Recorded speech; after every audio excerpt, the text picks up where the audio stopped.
I felt like making a short review of Star Trek Into Darkness, so I'm going to keep this extremely brief.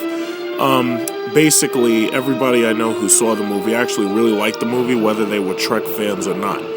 Now, about casting, once again, they've given this movie entirely over to Zachary Quinto.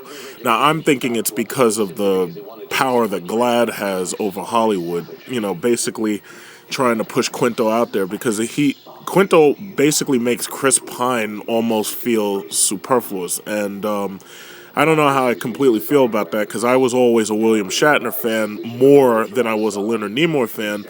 I appreciated having Spock there, but now that they're pushing Quinto, I'm not completely feeling just pushing Quinto, because they kind of use him for comedy, having him say things logically and everything.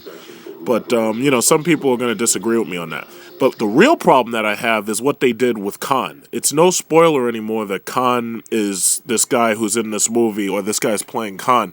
And I'm a little upset that the really handsome Khan Noonien Singh has been whitewashed into some white guy, rather than him being the mixed race Indian eugenics product that he was. But what I can say is the coolest part is this part right here, where the Vengeance fights the Enterprise. 3 seconds, sir. Shields. Aye, Captain.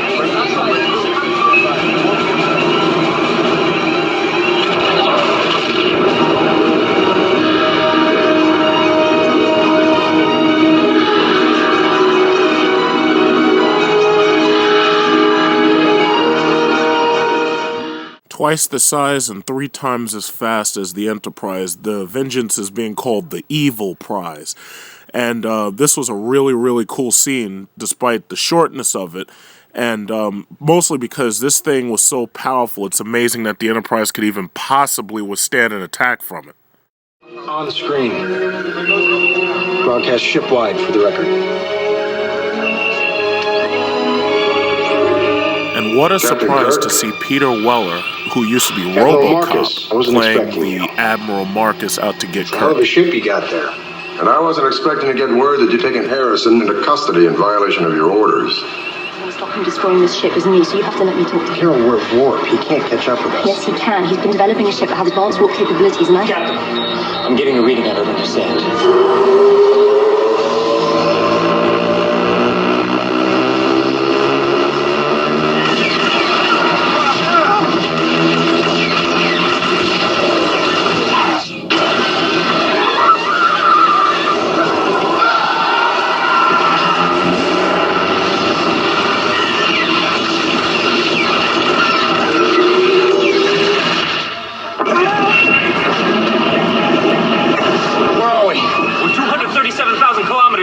Here's a simple question, because there's a lot of people who like to argue with me about physics.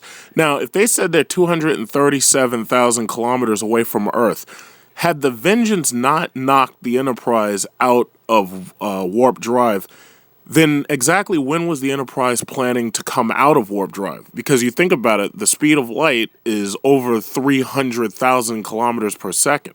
So that would mean that if they had stayed in warp for just one more second, they would have blown right by the Earth, right? Right.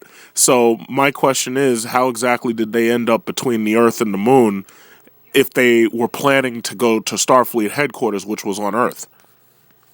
And one more question. The Vengeance carried so much weaponry that it was literally able to tear holes in the Enterprise, firing drones that carried their own Photon torpedoes, which are basically like micro-nuclear warheads. How exactly did the Enterprise survive that? Now, I'm sure there's a lot of Trekkies that are going to want to argue with me. Do so at your own peril, because I've studied this stuff and I understand it like the back of my hand.